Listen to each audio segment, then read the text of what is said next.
นี้กดไลค์กดแชร์เป็นกำลังใจจ้า1 2 3 4 5 6 7 8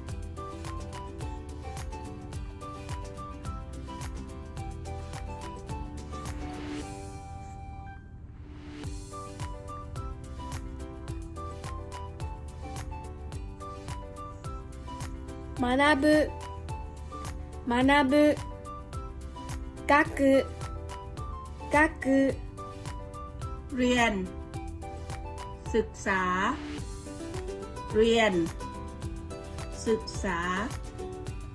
learn study learn study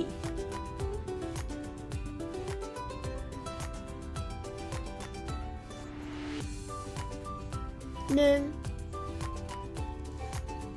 2 3 4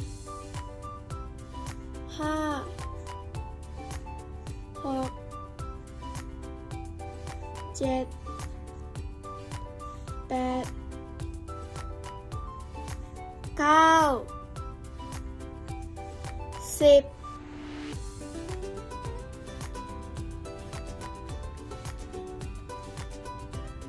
こう โรงเรียน school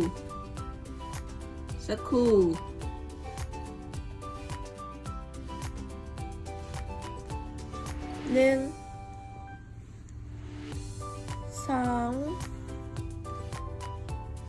3 4 5 6 7 8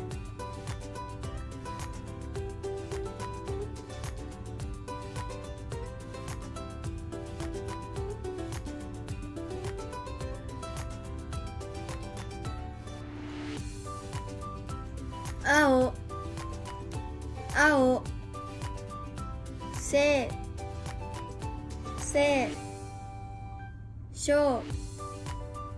小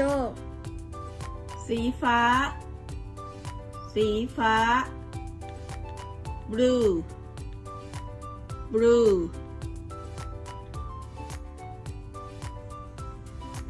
1 2 3 4 5 6 7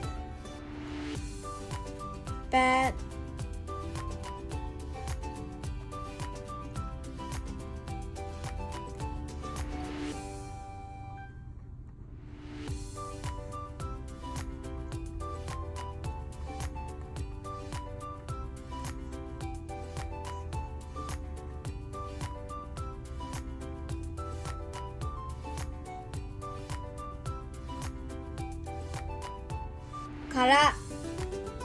から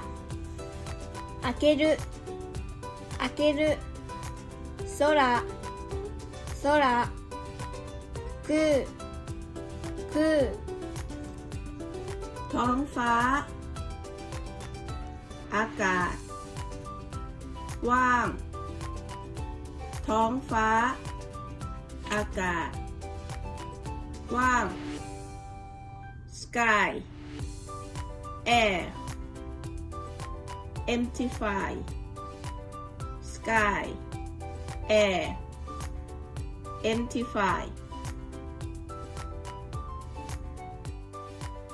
ค่ะมาดูตัวอย่างการใช้คันจิทั้ง4ตัวค่ะ ตัวอย่างที่1席が空いている席席が空いている ที่นั่งว่าง ไม่มีคนนั่ง ที่นั่งว่าง ไม่มีคนนั่ง The seat isn't occupied The seat isn't occupied ตัวอย่างที่สอง空を見上げる空を見上げる มองขึ้นไปบนฟ้า มองขึ้นไปบนฟ้า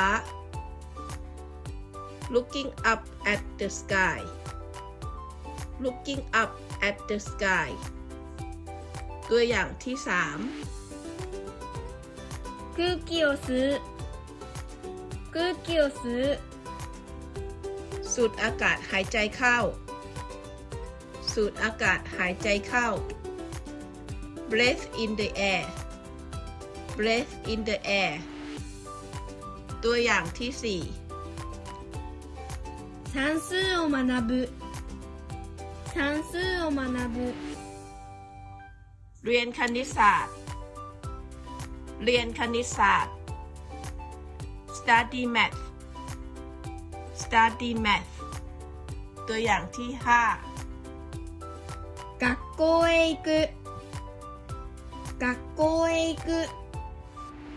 ไปโรงเรียน ไปโรงเรียน Go to school Go to school ตัวอย่างที่หกค่ะ中学生中学生 นักเรียนชั้นมัธยมต้น นักเรียนชั้นมัธยมต้น Junior high school Junior high school ตัวอย่างที่เจ็ดค่ะ青空青空 ท้องฟ้าสีฟ้า ท้องฟ้าสีฟ้า Blue sky Blue sky ตัวอย่างที่แปดค่ะ青年がいる青年がいる มีชายหนุ่มคนหนึ่ง มีชายหนุ่มคนหนึ่ง There is a young man There is a young man ค่ะถ้าชอบคลิปนี้ ช่วยกดไลค์กดแชร์เป็นกำลังใจด้วยนะคะバイバイまたね